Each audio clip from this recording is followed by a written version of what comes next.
Boa tarde a todos. Antes de mais nada, eu queria jogar aqui para vocês uma pergunta. O que vocês esperam da minha pessoa, né, ou mesmo dessa conversa, chegar aí ao final dessa palestra, dessa conversa, né? Não vamos falar palestra, porque fica uma coisa muito fria. Vamos falar aqui dessa nossa conversa. O que vocês esperam até o fim dessa conversa? Alguém quer falar, hein, ou não? Todo mundo quieto, né? Vocês preferem ficar vendo slide, né? Sim ou não? Coloca pelo menos no chat ali. Estão com medo de falar? Bem, eu, como sempre, né, eu gosto de fazer apresentação, né, e apesar de fazer uma apresentação bem simples, eu quero muito a participação e a atenção de vocês, para que vocês possam trazer muitas dúvidas a respeito desse tema. E aí a gente trocar uma ideia aí a respeito dessa questão né, tolerar o intolerável. Né, sobreviver em condições adversas. O que diabos significa isso? Né? Vocês devem estar se perguntando. E eu, né, tendo proposto isso, pode até soar uma coisa meio que político-partidária do momento, mas não tem nada a ver, tá? Não tem nada a ver com questão de político partidário, tem mais a ver com questões do quanto nós estamos preparados para que na hora que tiver, né, eu saber fazer o uso correto do meu conhecimento em prol da manutenção da minha vida. Bem, eu vou carregar aqui a apresentação para vocês e confesso para vocês que eu preferiria muito mais estar conversando do que estar apresentando um PowerPoint a respeito do tema, tá? Vamos lá. Antes de mais nada, esse tema, esse título, né, que eu propus aí para essa apresentação, de tolerar o intolerável, ele está íntimo a algumas coisas as quais nós, quando estamos numa condição adversa, acabamos culminando, né? Quem nunca assistiu aí o Tom Hanks, famoso ator de Hollywood, no filme O Náufrago, né? Nos seus 10 primeiros dias, ainda com a barba rala, né? E ainda com as suas concepções psicológicas em dia, né? Esperando que fosse ser resgatado dentro do prazo internacional de resgate das 72 horas. Mas bem, tolerar o intolerável, para que a gente possa sobreviver nessas condições adversas, é muito mais uma situação de que você tem que entender o que limita a vida numa condição de sobrevivência. Hein, pessoal? O que limita a vida numa condição de sobrevivência? É só, pura e simples, a falta de água, a falta de alimento, ou teriam outros fatores físicos, né, que interfeririam na manutenção da sua vida, ou seja, da sua sobrevivência. Temperatura também não afeta, ou seja, limita a vida numa condição de sobrevivência? Sim ou não? Queria que pelo menos uma pessoa respondesse aí. Abra um áudio e fale sim ou não. Nossa, quanta participação! O que limita a vida numa condição de sobrevivência? Então, a gente tem as condições iniciais, né? Alimentação, a água, a manutenção da temperatura, principalmente a temperatura corporal, mas também, né, as condições fisiológicas e psicológicas mantidas no nosso sistema corporal, ou melhor dizendo, no nosso sistema fisiológico esteja em dia, né? Bem, antes dessa...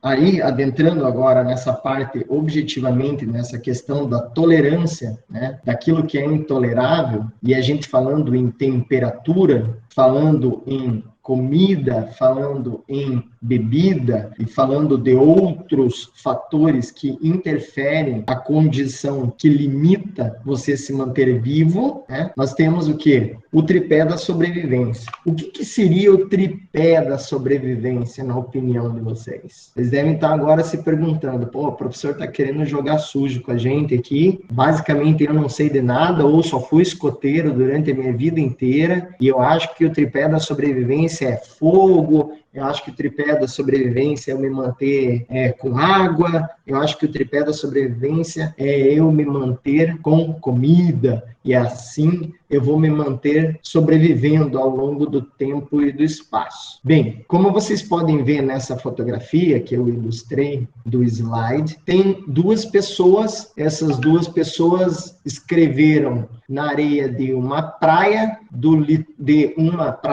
uma ilha, né, do Pacífico Sul, porque elas sofreram um naufrágio quando estavam navegando, e por conta delas deterem o tripé da sobrevivência, elas conseguiram fazer a coisa certa na hora certa. Ah, mas professor, afinal de contas, o que é o tripé da sobrevivência? O tripé da sobrevivência é o conjunto de conhecimentos, de habilidades e de atitudes ao qual qualquer pessoa, né, não precisa ser, um aventureiro, um pesquisador que vá para o mato, uma pessoa, qualquer pessoa mesmo, né? O tripé da sobrevivência é esse conjunto de conhecimento, de habilidade e de atitude que qualquer pessoa deve ter domínio, né? Esses dois velejadores, casualmente, né, eles sofreram um naufrágio e após esse naufrágio conseguiram se dirigir até um litoral desta ilha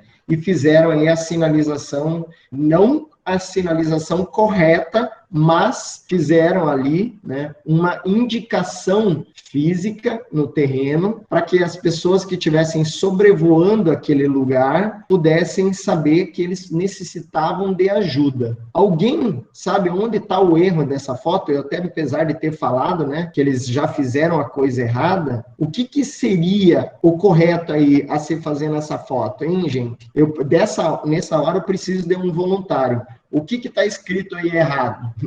Não é a frase, socorro. E aí, pessoal, o que está errado aí? Help é uma palavra internacionalmente conhecida, pessoal? Sim ou não? Não, professor. Não. SOS, né, não? Corretíssimo, professora Ana Rubia. SOS, que é uma sigla internacional convencionada em países de distintos idiomas, né? Help, na Grécia, por exemplo, não significa muita coisa, porque eles não utilizam esse mesmo tipo de ideograma. Até mesmo em hebraico, né, não se utiliza esse tipo de ideograma, esse alfabeto não é utilizável 100%, né, por judeus, né? Até mesmo em árabe não se escreve dessa forma, né, com esse tipo de grafia. Então, save our souls, ou seja, salve suas vidas, salve nossas vidas, né? A gente tem que pegar, uma convenção internacional, e quando nós necessitamos ser socorridos, esta, vamos dizer assim, a palavra mágica, né, que deve estar escrito em qualquer lugar para que você possa ser socorrido. Lógico, nós que moramos na região amazônica, se fôssemos no interior de uma floresta fazer isso, né? Vocês sabem o que nós teríamos que usar, uma motosserra, tá? Mas bem, isso aqui é só uma figura ilustrativa para vocês mostrarem que mesmo eu fazendo a coisa certa, eu posso estar fazendo ela com uma razão errada, tá? Então prestem muita atenção, porque aí no final da nossa conversa, né, a gente vai falar mais sobre esse tripé da sobrevivência, dos conhecimentos e das habilidades e das atitudes necessárias para sobreviver. Bem, mas como nós estávamos falando de conhecimento, habilidades e atitudes, né, uma das principais, né, vamos dizer assim, um dos principais pés desse tripé é o conhecimento, ou seja, saber o que fazer muito mais ter atitude. Então, nesta fotografia que vocês estão vendo uma moça, né?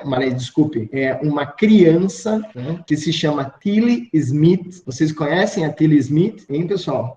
Não. Definitivamente, acho que ninguém conhece a Tilly Smith, né? Isso porque muitos de nós, né, a gente assiste pouco televisão, ou lê pouco jornal, ou mesmo, né, se informa mais por fontes duvidosas de informação. Mas a Tilly Smith, ela teve, durante as férias familiares dela, na ilha Phuket, lá na Tailândia, a oportunidade de salvar vidas humanas em virtude do conhecimento em geografia. Oh, que legal! Vejam só, a menina que estava no ensino fundamental prestou muita atenção naquilo que o professor dela de geografia lhe ensinou sobre o comportamento físico da água litorânea quando se inicia um processo de tsunami. Naquele momento em que ela e a sua família estavam na praia da ilha Phuket, ela viu o mar retroagir, né? Ou seja, recuar em bem mais de 500 metros. Naquele exato momento, aquela menina de 10 anos, tá? 10 anos,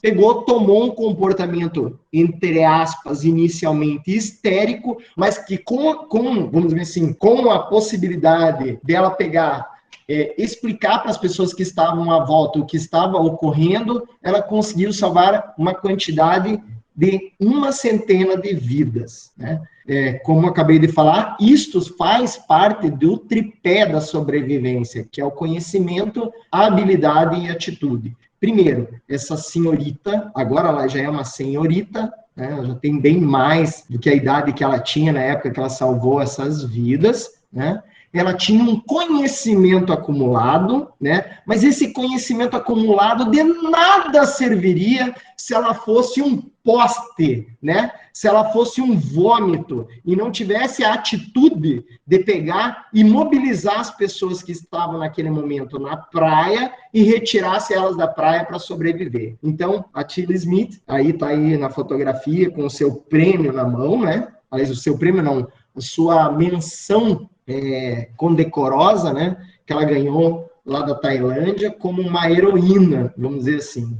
Mas então, aí como eu estava falando para vocês, ela teve o conhecimento, ela teve a atitude e ela também teve a habilidade de pegar, mobilizar pessoas para poderem sobreviver. Isso faz parte do tripé da sobrevivência. Então, saber o que fazer é ter conhecimento, habilidade e atitude conjugada em um único momento. Vocês conhecem essa pessoa nessa fotografia? Alguém conhece? Alguém já ouviu essa pessoa na vida? Sim ou não? Não. Não. Definitivamente não, né? Sabe quando que eu conheci esse cara?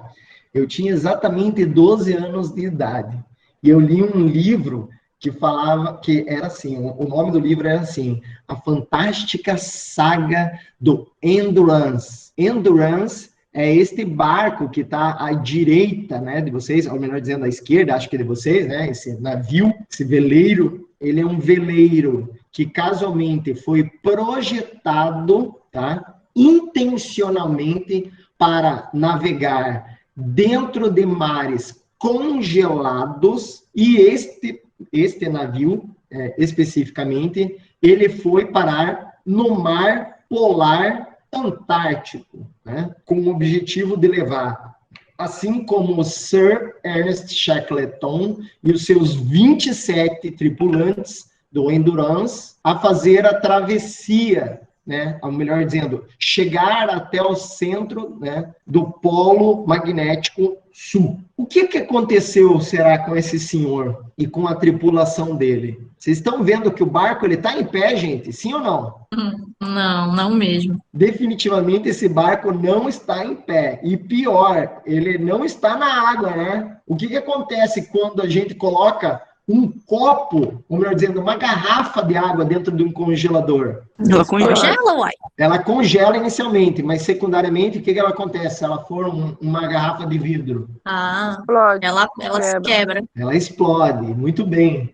Bem, como vocês podem ver, este barco, esse navio, né? Ele foi congelado por todos os lados. E a pressão da água em volta dele pressionou este navio ao ponto de que ele ficasse completamente mutilado. Naquela época, nós não tínhamos a tecnologia de rádio, tá? Nós não tínhamos GPS, nós não tínhamos spot, né? Nenhum sistema de resgate, nem a telegrafia era tão eficaz nesta época, ao ponto de que pudesse o Sir Ernest Shackleton e todos os tripulantes do Endurance, né, se comunicarem com pessoas que fizessem o seu resgate. Bem, até aí, uma história trágica que o professor Rogério nos conta. Eu, gostaria era de provocá-los a procurar a história do Endurance e do Shackleton, porque é uma história muito linda, né, de um ato de sobrevivência e muito mais de liderança de uma pessoa sobre uma condição enorme, gigantesca de pressão, de ordem psicológica, né, de ordem física, afinal de contas, eles estavam enfrentando temperaturas frias de 70 graus negativos na Antártida, e tanto o Sir Ernest Shackleton e os 27 tripulantes, todos, sem exceção, sobreviveram a essa condição mais inóspita que a história recente da humanidade poderia nos presentear. Por que eu falo isso e dou tanta ênfase nessa história linda do Shackleton e dos tripulantes do Endurance? Porque todos, sem exceção, o conjunto da obra, tá? Todos os tripulantes e o Shackleton tiveram uma oportunidade ímpar de aliar os seus conhecimentos, as suas habilidades e as suas atitudes e sair dessa condição miserável, né, de risco iminente da perda da vida e atravessar o mar mais bravio do planeta Terra, o Cabo Horn, e chegar até as Ilhas Geórgia do Sul e lá conseguirem obter vamos dizer assim, um contato com populações humanas para poder resgatar os demais tripulantes que tinham ficado na Ilha Elefante. Bem, por que eu contei, assim, vamos dizer assim, um resumo dessa história toda para vocês? Se o Sir Ernest Shackleton e todos os tripulantes, né, não soubessem dominar a tecnologia madeireira, não soubessem dominar a boa prática do manejo florestal, fazer o desdobro correto da madeira do navio que ficou naufragado, né? Se eles não tivessem domínio completo de topografia, de bússola e de toda a leitura do sextante, que era o antigo GPS, eles nunca teriam atravessado o Cabo Horn nas duas únicas oportunidades que eles tiveram de fazer a leitura do sextante. Sextante é o GPS lá daquela época, né? Eles fizeram só 2 leituras do sextante para saber a direção, o prumo ao qual eles estavam navegando em pleno mar, só a remo. Então, ou seja, como vocês podem notar, né,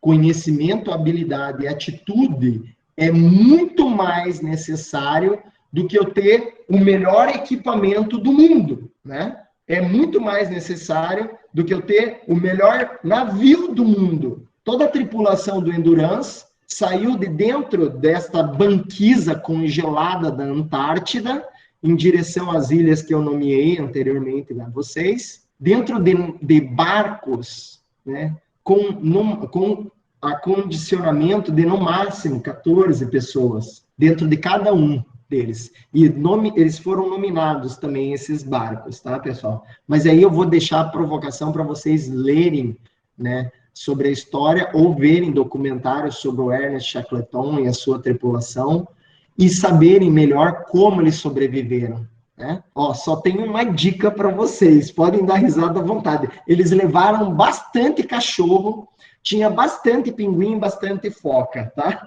Lá na Antártida. Então, imagine, pode ter sido isso um bom início de história para vocês, tá? Bem, ainda em saber o que fazer, né? Ainda no tripé do conhecimento, da habilidade e da atitude.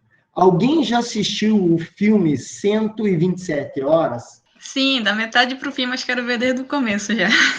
É muito bom. Puta que pariu, que legal, né? Conta a história aí pra gente, com quem que eu tô falando?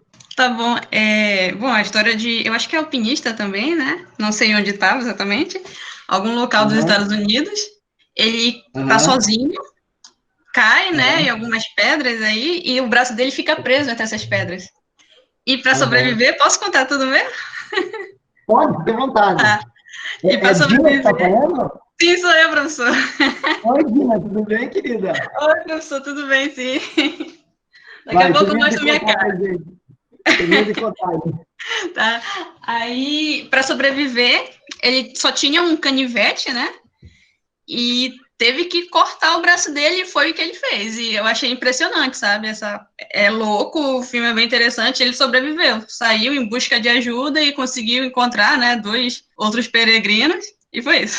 Pequeno resumo. Show de bola, espetáculo. Aí, olha a sinopse e o spoiler aí que a Dina deu do filme para vocês, viu, gente? Então, este cara na fotografia é Aaron Hairston, tá? Ele inspirou o filme que Hollywood fez, chamado 127 horas, né? Aí, o que o Aaron estava fazendo? Ele estava passeando lá em Blue Canyon, no estado do Utah, nos Estados Unidos da América. E aí, numa dessas idas, né, desse trekking que ele estava fazendo lá em Utah, ele pegou, resbalou e caiu numa fenda. Casualmente, na queda que ele teve da fenda, fez com que o braço dele ficasse encaixado perfeitamente e de forma, vamos dizer assim, a não conseguir fazer com que ele retirasse a mão dele novamente para fora. Ele literalmente, nessa foto, vocês podem ver de forma muito clara, tá, que ele estava completamente preso. Ficar preso numa fenda de um lugar que tem um índice pluviométrico extremamente baixo, mas que você resolve fazer o seu trekking numa época em que se chove abundantemente, também pode ser uma falha de conhecimento, muitas das vezes. Pode ser também, até de uma forma, vamos dizer assim, errônea, né? A escolha da caminhada sem levar em consideração o caminho que se está percorrendo e o risco que você pode estar se colocando em virtude do, vamos dizer assim, da soberba, né, por você já conhecer aquele lugar. Diz já o velho ditado que só morre afogado quem sabe nadar. Então aí nós já temos, vamos dizer assim, um gigantesco problema, né, a se vencer, né, que é a soberba. Então, se ele detinha conhecimentos, ele detinha conhecimentos, ele tinha muita atitude, como vocês puderam ouvir na história da Dina, ele teve que amputar sozinho o braço dele para que ele mantivesse a sua vida. Agora, gente, vocês acham realmente que uma pessoa que não tivesse conhecimento razoável de anatomia sairia vivo dessa condição? Sim ou não? Sim ou não? Não. Com certeza não, né?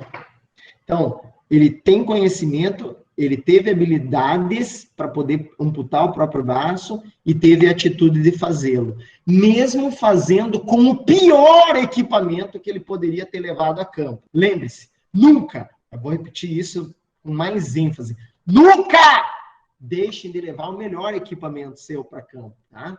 Porque você pode demandar, muitas das vezes, a estar fazendo, né, a amputação de um membro para você se manter vivo. Isso não é forçação do palestrante aqui com vocês. Isso é um fato. A gente, muitas das vezes, se coloca em risco de forma desnecessária por a gente desprezar, ou melhor dizendo, menosprezar aquilo que a gente tem de conhecimento sobre o terreno, né, das habilidades, ou colocar de forma muito arrogante que os conhecimentos todos que eu possuo, eles são necessários para manter a minha vida, né, e a atitude que eu tenho, ela vai ser necessária para que também isso aconteça. Ó, vou contar uma breve historinha. Esse final de semana, eu provei, esse final de semana não, eu estava de férias semana passada, e na terça-feira eu fui dar uma remada de algumas centenas de quilômetros por Rio Urubu abaixo.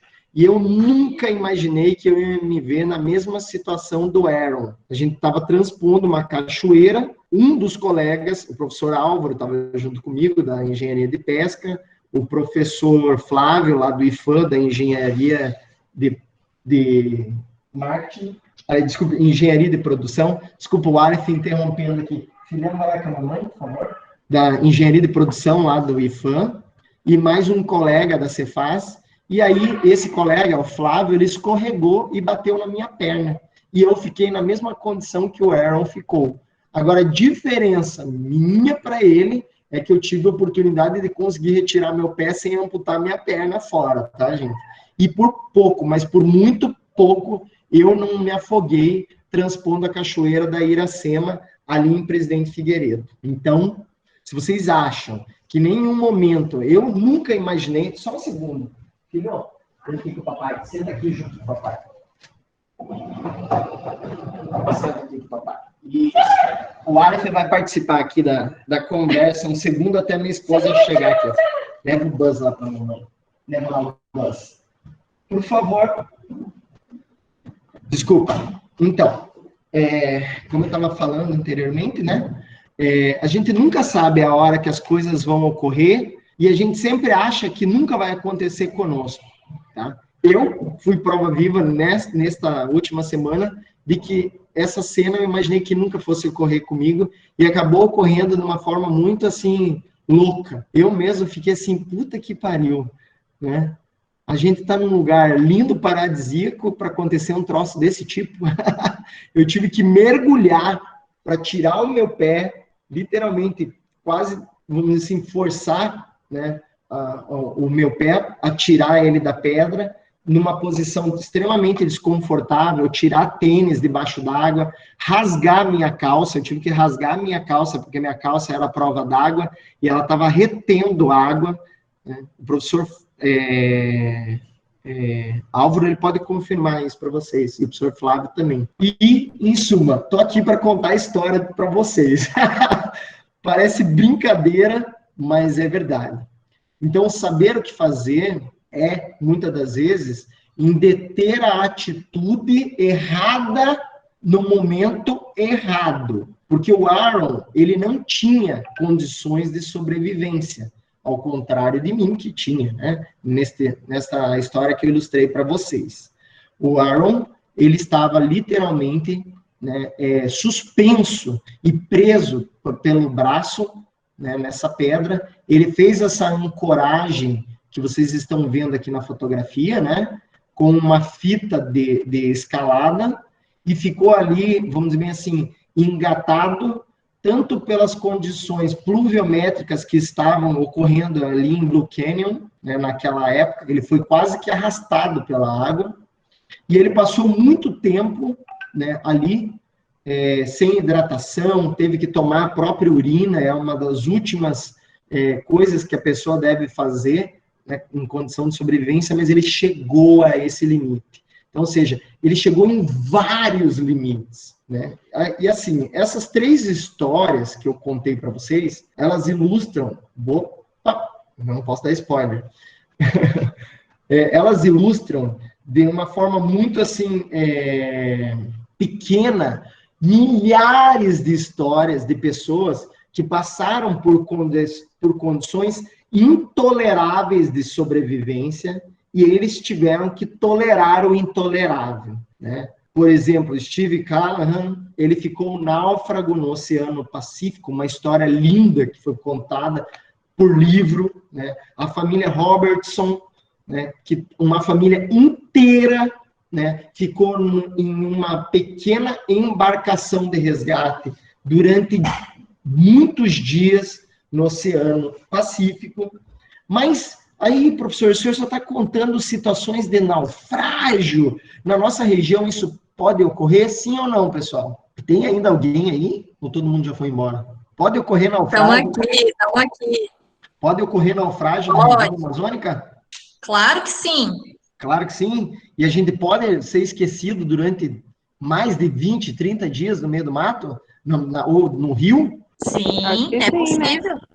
Super possível. E agora pense você, foi fazer uma caminhada, né? Foi fazer uma caminhada na Cordilheira dos Andes. Olha que legal. O professor Rogério pagou uma passagem para a turma toda e fazer uma caminhada na Cordilheira dos Andes. E vocês foram para a Colômbia.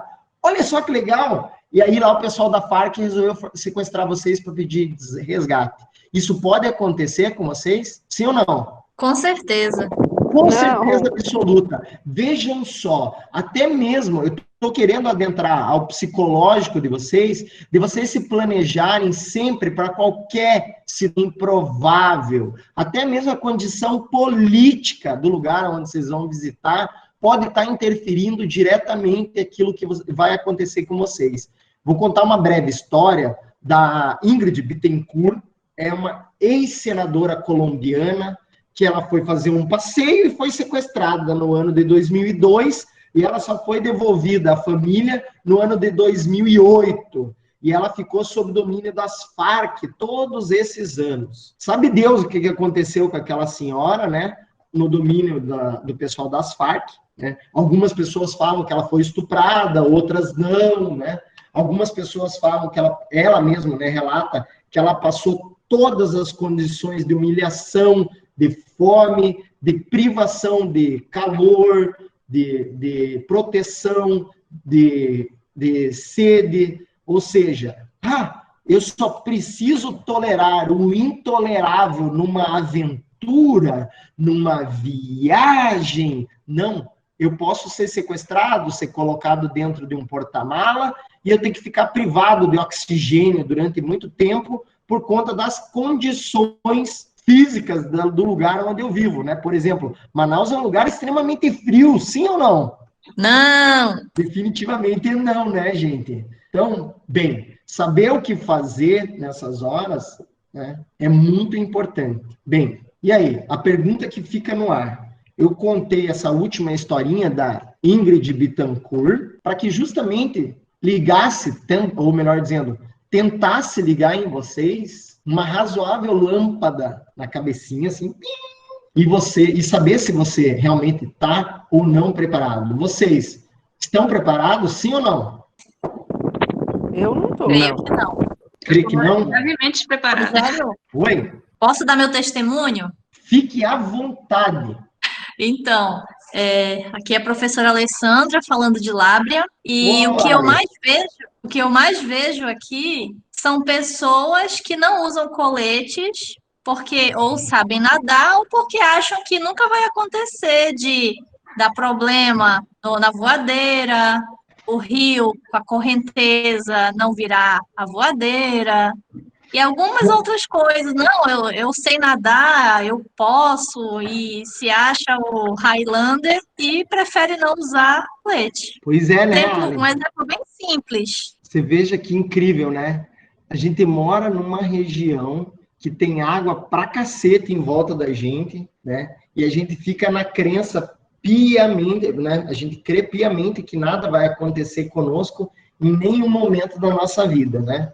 Por exemplo, eu tive um colega que, em horário noturno, estava fazendo só uma travessia de margem do rio Urubu, numa parte que fica ali conhecida na região de Itacoatiara como Sangral, né? É perto de uma terra indígena. E ele estava atravessando de uma margem para outra. Só que nesta travessia, ele com um motor rabeta muito barulhento, não ouviu, né, quem estava vindo em sentido contrário, e ambos estavam sem nenhuma lanterna, sem nenhum celular ligado, sem nada, e todo mundo sem colete.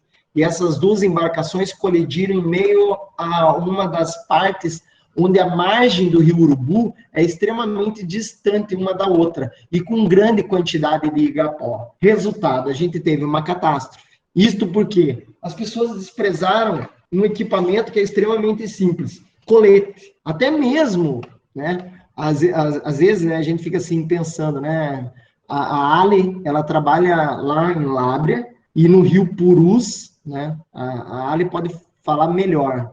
Tem vários furos, né? O que é um furo? É um atalho que tem do rio e que você pode cortar esse furo. Só que quando a gente está atravessando um furo, muitas das vezes eu estou atravessando uma área de floresta. E nessa área de floresta pode ter liana, pode ter trepadeira e pode ter uma porrada de galho solto. E na hora que pega o banzeiro, movimenta aquelas árvores, esse galho ele cai, pode acertar uma embarcação e fazer com que ela fique submersa naquela área de igapó. Ai, professor Rogério, né, contando historinha na cabeça da gente. Eu, com caiaque, Em pleno Tarumã já teve uma situação, caiu um galho grande em cima do meu caiaque, e opa, só aquele susto ali já me fez ligar ali a luzinha. Porra, toda vez que eu fizer o meu trajeto, vou estar sempre planejando e olhando para cima, e olhando sempre para cima. Por quê? Não quero me colocar em risco desnecessariamente, quero voltar para minha família e para o meu filho, assim como muitos de vocês também querem, né, professora Ale? O Newton não pode ficar sozinho aqui em Manaus, né, professora? É verdade. E eu sou ridicularizada, viu? Porque eu uso colete. Eu sou ridicularizada. É como se fazer o certo fosse errado. Não pode de forma alguma ficar ouvindo, vamos dizer assim, essas opiniões vazias. O improvável, ele acontece no momento que a gente mais, assim, acha que está tudo tranquilo, né? Pensem que muitas das pessoas que sobreviveram, elas tomaram atitudes antes da coisa ocorrer, né? Teve várias pessoas que sobreviveram a quedas de avião, que é uma coisa extremamente rara de sair pessoa viva, né, de queda de avião, por terem feito a coisa certa. Teve pessoas que, por exemplo, vendo na iminência que o avião estava perdendo sustentação, a pessoa literalmente se soltou do cinto e foi se esconder dentro de um banheiro. Pense, né? Essa história que eu estou contando para vocês aconteceu num país asiático. Agora não me lembro se foi na China ou se foi na Tailândia. Um avião desses ATR, que é um avião ótimo, super seguro e que tem uma sustentação muito boa, ele vem a pique e ele caiu muito próximo da pista quando da aproximação do aeroporto. Parece que deu um bird strike, a ave bateu na asa, o avião perdeu sustentação. E aí o cara, vendo que o avião estava caindo, ele entrou dentro do banheiro e ficou lá brigado. Dentro do banheiro, o avião caiu, se espatifou, um monte de gente morreu, mas porque ele estava dentro do banheiro, ele conseguiu ficar, vamos dizer assim, vivo. Ou seja, ele teve a atitude correta na hora certa e se manteve vivo. Até na hora certa, você tem que saber o que está fazendo. Basta você tomar a atitude correta, né, daquele momento X, para que você mantenha-se vivo, né?